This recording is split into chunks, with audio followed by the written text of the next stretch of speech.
who will announce us 1 minute before liftoff. Tell me the role of the DDO, Vega, call it French, 2025 here. range manager. The range manager is the guy who is in charge of Watching monitoring launch the status of the different Pléiades operations 3, Norsat for 3, the operation those coming 4 from the CubeSats ground on a and Vega. also acquiring the status from the launcher. And we're going to be going to the, how long do you think we've got now until the countdown? We are around 40 40 seconds. seconds until 40 the seconds. liftoff. So we're almost there. And just also the ground stations, very quickly in 10 seconds, their role. Yes, we have several ground stations around the Earth in order to allow us to get direct data coming from the launcher and provide you with the actual status. So we're there now, so now let's listen in and watch. À tous de DDO, attention pour les décomptes finales. 15, 10, 14. 9, 8, 7, 6, Now watch this, because this guy's going to just go. 2, unité, top, Lift off. allumage P80 et décollage V18. Takes off much quicker than a Soyuz or an Ariane 5.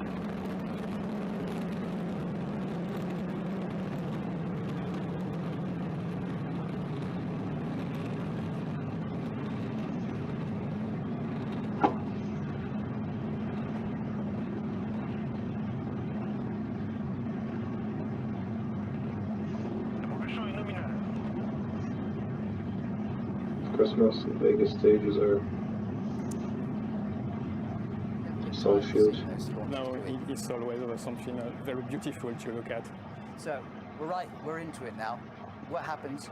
We track it now. Tell me what happens now. Yeah, now we are in the phase that we call the P80 phase. It's the name of the first stage boosters, which allows us to get far from the launch pad. During this phase, we burn solid propellant, so the name of P80 comes from the amount of propellant that we have on board, so it's roughly 80 tons of propellant, slightly more. And during these phases, the launcher provides thrust and accelerations, and the separation of the stage will be triggered when the acceleration will get below a predefined threshold in order to get use of this mass, which is useless once you have used almost all the propellant inside. When will the first separation take place? The first separation will take place around 2 minutes after liftoff, so we should see it in a few seconds. And you're monitoring, you're directly in contact with Kourou.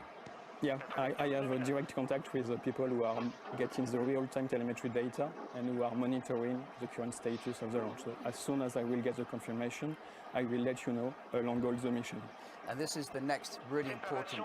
Zero separation. And the separation of the P80 has just been confirmed, and we have the ignition of the second stage, which we call the Zephyr 23. So confirmation, the first separation has gone ahead as planned, which is what we were looking for. Yeah. What happens next? Now it's the job of the second stage, which will increase still the launcher velocity and the altitude in order to provide additional energy to the launcher. And then when it will complete its job, it is exactly the same principle as for the P80. It means once we have used almost all the propellant that is inside the stage, we will trigger the separation, once again based on the detection of the acceleration. Now you can see a Okay, map and of in any basically moment which now, way we're we'll going be to flying. hopefully go back to Kourou through the space wall and see the team monitoring all the progress. I guess the ground stations giving all the information as well. Exactly. That we need. Great. You know, it just this whole operation is supposed to take what, an hour and 40 between launch and dropping off all the different satellites. Between the liftoff and the separation of the Pléiades Neo 3, we have around 55 minutes, and up to the separation of the auxiliary passenger, 1 hour and 40 seconds, more or less. And you never get tired of a launch, do you? No. I think you meant say 1 hour, something 40 very minutes. beautiful to look at. So just a reminder, the launch took off about 3 or 4 minutes ago, and we're now waiting for the next separation detail to come up, and you'll know about it very soon because Damien is in constant contact with the range manager, with Kourou, and I guess that's going to be imminent now. We are getting close to the moment of separation, but we are still waiting for the final moment. And just a reminder, you're watching us here from Toulouse, where Airbus has its headquarters, where the satellite was made. And I have Damien here from Aerospace giving me all the latest information. And I'm going to be joined here very soon by Raphael, also from Aerospace. Yeah. I want to share with you the fact that the separation of the Zephyr 23 has been confirmed. and we have the start of the roll maneuver before igniting the Z9. This is very good news, right? And the fairing has been separated as well. So that's great. So come on in now. So what we want to do now is we want to go through what the Vega launcher is like. Exactly, and Raphael will present you. Raphael? Hello. Let's go now through the magic of the studio and look at this Vega launch rocket and take us through everything. Come out of the ground magically. So it's actually the Vega launcher is To actually be fair, much this bigger is than this. pretty Of course. cool. It's 30 meters Say these tall. graphics. It weighs a little less than 140 tons, and it is composed of 4 stages, each playing a key role in the smooth execution of the launch mission. So the main stage that we see here is really the one who is going to put the Vega launcher out of the Earth to extract it from the gravitational effect of the Earth. You see also that there is like a conical interstage that is making the junction between the first stage and the second stage, which diameter is slightly reduced to 2 meters, and the first stage was 3 meters diameter. And then the third stage that just ignited, and it will do this for a couple of minutes, is there. It's 4 meters tall. And then, of course, right now, we saw that the fairing was separated in 2 halves. It means that we are beyond the limits of the atmosphere. We don't need the fairing anymore to protect the satellites from the frictions of the air, of the atmosphere. And also, doing so, we get rid of a dead weight that is not anymore useful for the rest of the missions. And of course, this phase is very, very critical, because otherwise we would not be able to separate the satellites into space. And last but not least, you have the last stage, the boom stage. That angle may look a bit weird, but there is a reason for that. By pointing it down, it helps to keep the orbit circular instead of it just continuously increasing absolutely key, and I think we will talk about it the later. apoapsis Amazing while pictures we're it looking burns at. out. And while I have you here on my right is my other guru. We're now waiting for the next separation element, right? The separation of the separation has just occurred. It just occurred. Yeah, okay, that's very good news as 09. well. Okay, so let's move forward now from there. Go ahead, Raphael. What else can you tell us now? Maybe on the boom. Yeah. So I said that it's absolutely key technology, because especially for capturing the small satellites markets, because these are very specific satellites that typically have very limited propulsion capabilities. So it means that they require the launch vehicle to separate them as close as possible to their operational orbits. And we do this with several boosts in order to address complex missions. And doing this, it allows us also to optimize the filling ratio of the launch vehicle in order to share the cost of the launch between all the passengers. This is like a carpooling in space. And that's the reason why we have Pléiades Neo, and we have 5 other smaller satellites. We're all taking part in this ride together. It makes sense for everyone. Exactly, from CubeSats to a little bigger satellites, it's very convenient to actually capture this market and to improve and augment the launch opportunities that we have with our launch vehicles. And you're, of course, continuing to track what's going on there, right? And we are currently in the phases just before the ignition of the AVOOM, the phases where we tilt the launcher in order to get the correct orientation just before ignition. And as soon as I have the information, I will let you know. Okay. And that ignition confirmed. Ignition's confirmed. Okay. So now we have the AVOOM, and that's all going well now. It looks like it's going well, so it's a very key step right now, because this is really the AVOOM that is going to do the rest of the missions and to do the last orbital maneuvers in order to, like I said, separate the satellites one by one into very specific locations in space. Thanks, Raphael. We'll you. come back to you, okay? Let me introduce now François Lombard, who's actually with Airbus Intelligence. You're the one with the commercial responsibility of dealing with all these satellites' information and data and getting the customers to be able to use it. Welcome. That's right. Your thoughts so far? Well, good morning to all. My thought, I feel relieved, happy and fully excited about the next steps. I understand it all goes right, and I'm looking forward to the following steps of this event. Because this has been a work in progress. It's been about 5 years or so. Yeah, it's a long journey actually. It took about 5 years to actually get there to the first satellites. Just to mention as well, almost 1,000 people, men and women, working on this in the Airbus team. So a big journey, and I'd like to thank them because it's really their success that we see today. And it's only the start of the journey because we'll have the second satellite, which is planned for July, next launch, and we will have 2 other satellites which will be launched in the course of 2022. So big journey in front of us, and then 10 to 12 years of hard work with our customers using the imagery of these satellites. As I said at the beginning, as we went on into this live coverage, this is a huge technological advance, a generational hop. Explain that, because I think you can really focus in on some amazing things now. Well, typically here, these satellites and the next 3 Pléiades Neo, they will provide 30 centimeter native resolution. So it's a very high accuracy of the imagery, and that's the best you can get on the commercial market. There are only 2 companies in the world that can provide you that, and we have put further other innovations on top of that. You will have laser terminals on these satellites, so you can communicate directly with lasers. You will have a lot of agility and a huge capacity. So in the years to come, you will see a lot of this data actually going into many applications, and we'll speak about this. And we also have to point out that this is Neo 3, but in fact there's 4 altogether going up. Yes, exactly. And it's part of a much bigger constellation, so part of a much bigger story. But altogether, it makes a lot of sense for our customers, for our partners, and indeed, it's a technological leap because they need this 30 centimeter resolution, and they will get a lot. Let's now look at this video explaining just what the Neo is. Go ahead.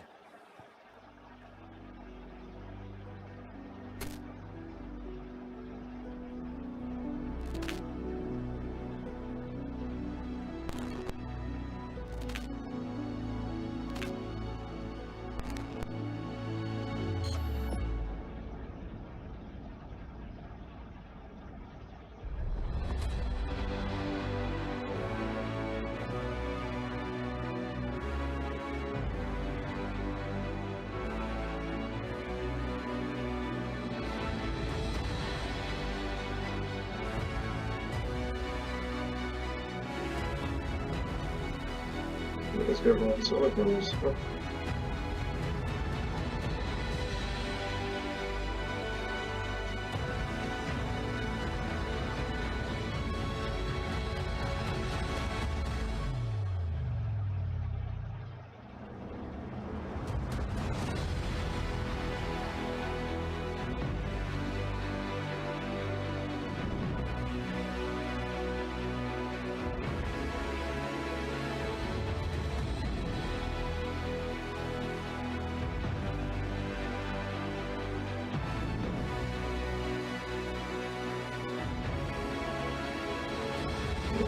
That is like insanely high quality images.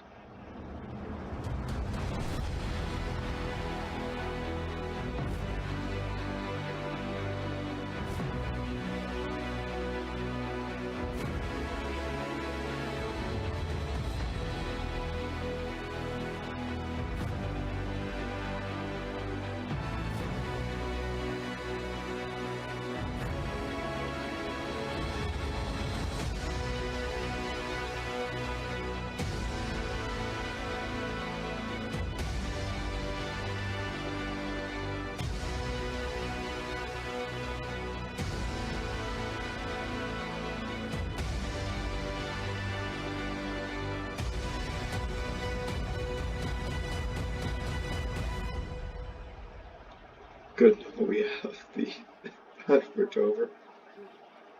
Spectacular. Now, at the beginning I said this was a generational leap because you can do 30 centimeters, zooms in. You know, one key issue could be urban planning. As cities become megapolises and more of us move into towns and cities and become more dense, this kind of technology and what NEO can offer will be essential. That's right, Chris. There are many applications. Urban mapping is one of the key ones because of the density of cities, which is growing, because of pollution, because of many areas. Here you see one image actually which is at 50 centimeter resolution, so previous generation. But you see a city with a lot of density, lot of complexity, water, buildings, and many, many things. On the next page, you will see afterwards that we can play actually with artificial intelligence to get more data out of these images. This is what you see here. Okay, first of all, explain what are the different color codes. Obviously, I can tell a river. So, yeah, the river is in blue, obviously. In pink, you will see the buildings, so people living there. You will see in green the areas with vegetations, trees, and so on, and the roads, and many, many other things. What's important is that this type of map is very, very precise. So you can use it for many things which are important missions. If you have waters going up, a flood, for instance, you can really see and calculate what will be the impact on the buildings. If you want to change a bit the environmental impact on the city, you can work very precisely on your vegetation map and get also some monitoring out of that. Finally, maybe worth to mention, you can look at the economic activity. Here it's one map, but actually the satellites, they are coming and coming and coming, and they give you very precise information. You can look at objects, cars, people, and you can actually derive information from that. Question though, this is 30 centimeter. What is it until now? Well, until now, Airbus was providing 50 centimeter and above, which was providing already a lot of information and very, very strong position on the market. But clearly, the market is expecting more, as they're expecting also more capacity, more agility, more information, and that's the sweet spot, which is currently 30 centimeter on the commercial market. Can I stop you for a second, Damien? Just hot news, we have the confirmation of the cutoff of the first room according to the timing and trajectory is completely nominal. Okay, so in human talk, what does that mean? It means that we have completed the first part of the Avum job and we are where we want to be at the time where we want to be. So everything is nominal. So your client here must be happy. Close to Christmas.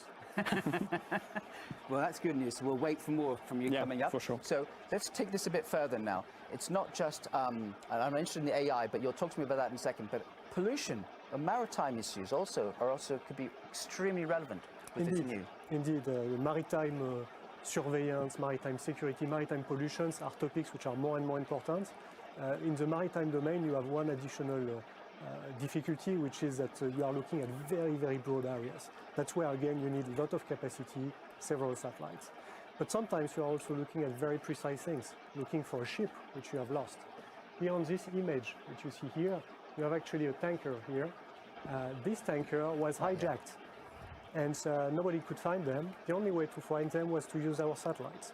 So this is a kind of mission that you can complete, which has very, very strong security impact. This was a hijacked ship, a real case scenario? Yes. Okay, well, you've got to tell us, did they find the bad guys? They found the bad guys, and thanks to our satellites. Go into the pollution area as well. I'm interested in that, how that can help. Well, the pollution is also indeed an interesting case because on Pléiades Neo we have decided also to get some spectral bands that give us more information around the water, and especially we can go a few meters below the water in terms of visibility. And that gives us information like looking at plastics, for instance, looking at specific pollutions which is not exactly at the surface. So we'll get a lot of these new informations, and I think it will help a lot on the market. And who would ask for that kind of information? Would that be governments, NGOs? Would that be private enterprise? Honestly, it's all, more and more. It started obviously a lot with governments, NGOs and so on, but more and more also the commercial market, the private markets are looking at these kind of things from different perspectives, economical perspectives, responsibility, so it's moving a lot. So, you know how they talk about how those massive islands of pollution or litter, debris in the water, yes, kind of going with the current. So you could track that. We could track that. I hope we can track that. That's the idea, and actually to get some more and more information and to help to solve at least partially the issue. Here you can see also on the map another aspect which I think is interesting. Is here we have used artificial intelligence to actually track and look for ships. On the previous image, you had plenty of ships. So obviously, if you are doing that as a human, it takes you time, and sometimes you miss the ships. Here, with the artificial intelligence, you get it automatically, very performing, but only if you have good images. And that's why it's very important to have good satellites with very accurate images. Here, you even see through the clouds. That's where the machine, together with the good imagery, is doing some miracles. So you can penetrate cloud cover? Almost. They are using some space between the clouds, but somehow it gives information we didn't get before. That's extraordinary that you can use AI with satellite imagery to do so many things now. This is a real advance, right? Yes, and that's really a kind of a virtuous circle. The more AI, the more data we can use. And the more data, the more satellites, the more capacity we have, the more missions we can fulfill. Francois, this is all very, very interesting. You'll be with us again very shortly, but I'm now going to pass it on to your colleague now, who's going to be joining us. Well, So thanks for that. Pause this video here until we get to okay? And we're having good news now, of course, from Damien. Because it's a critical phase of the launch. Okay guys, we're in the course, second half this of is the the last stages before releasing the satellites into space. This upper stage gives like a huge flexibility in order to perform very complex missions. And as a matter of fact, we have performed complex missions with Vega and launched many types of satellites, mostly Earth observation satellites for governments, including the Sentinel satellites, part of the European Copernicus constellation, also for Earth observation for private companies, obviously. We also have launched... I just want to share with you that we have the confirmation of the cutoff of the AVOM for the second AVOM burn. So now we'll start what we call the space ballet, where we will begin all the orientation maneuvers of the launch vehicle in order to be in the required direction before separating Pléiades Neo 3, and then we will trigger the separation of Pléiades Neo 3. Fantastic news. Thanks, Raphael, because I'm going to bring in back once again our colleagues from Airbus who are going to come in, Francois and Philippe. Well, your smiles are getting bigger and bigger. Yes, of course. Watching the ballet. So in any moment now, you should get confirmation, is that right, Damien? Yes, I have not yet received the confirmation, but as soon as for sure, I will share it with you directly. That the satellite should be into orbit soon. I mean, this must be a real sigh of relief because you've been working on this for 5 years with your 1,000-strong team as well, right? Yeah, and it's really, honestly, it's their success. It's their success, and I know all the emotions of the people. All over the world, we have people watching from the US, from Asia. Hang on. There's the I have separation. very good news to tell you guys. The separation has been confirmed. Great. Congratulations. Bravo. Excellent. Very big success. Thanks. Indeed. And I think we'll be crossing over to Kourou very soon. Yes, look at that. There's the Kourou team there. Can you see them? But there's still other satellites we have to put into orbit as well. Yeah, the job is not completed for the launcher. We will have to prepare for the next step, but we will discuss them in details after. So now let's go back to the space wall and we can go to Kourou and we can see the scenes there as your satellite is pretty much in position, and your next step is looking at getting access to the data, right? Yes, That's exactly. the crucial thing. Let's see if we can see Kourou here on the space wall, because I think you'd probably like to maybe even share some comments with them or to congratulate them. Can we see Kourou any moment now as they celebrate over there? But anyway, until we do, your quick thoughts right now on behalf of Airbus. Here we go, by the way. Until they come, I think really I'd like to thank Arianespace, Vega. I think it's a great success. It was a return to flight, as you said, and I'd like to thank again the full team of Airbus.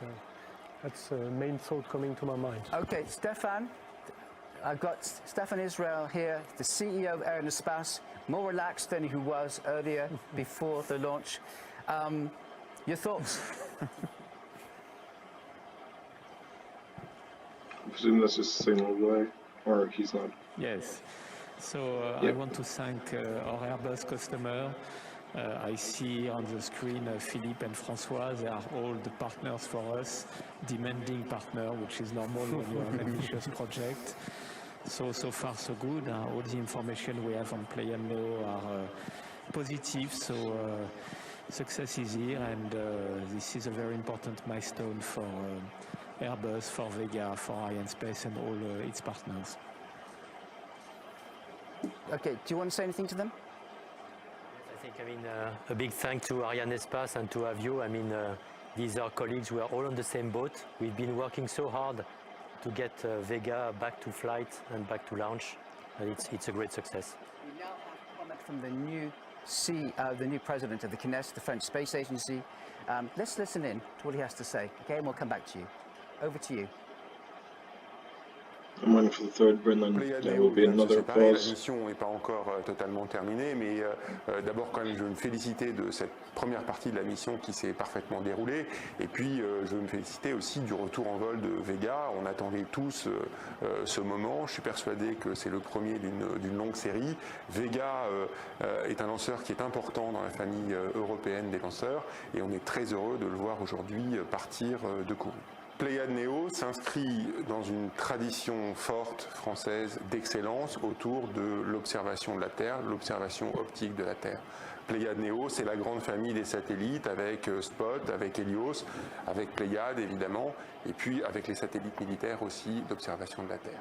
Le CNES a joué un rôle absolument majeur dans cette grande aventure, rôle technique évidemment, en travaillant directement sur les premiers satellites. Et aujourd'hui, Pléiades Néo, c'est un satellite qui est financé à 100% par des fonds privés. Et on voit bien à travers cet exemple que le CNES s'inscrit dans de la dynamique du New Space, mais s'y inscrit déjà depuis très longtemps. Alors le CNES va accompagner Pléiades Néo pendant toutes les étapes à venir. Bien entendu, le CNES va participer à la recette en vol d'une part, et puis il va continuer à jouer un rôle important sur l'étalonnage du satellite.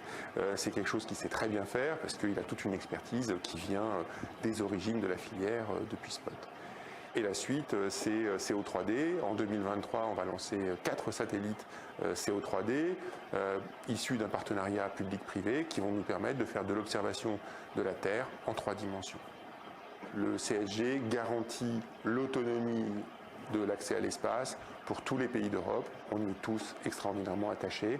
Au-delà de ça, le CSG a montré aussi son efficacité, sa qualité technique, le fait qu'il était capable de s'adapter à des lanceurs très différents. Aujourd'hui, avec Arianespace, nous accueillons Vega, nous accueillons Soyuz et nous accueillons Ariane 5. Le rôle du CNES est important au CSG. Bien entendu, on maintient la base en conditions opérationnelles, on participe à la préparation des lancements et des satellites. Et puis surtout, je sais que tout le monde est mobilisé pour veiller à la sauvegarde, parce que c'est une question évidemment de sécurité des personnes et des biens qui est la priorité numéro 1 du CNES au CSG.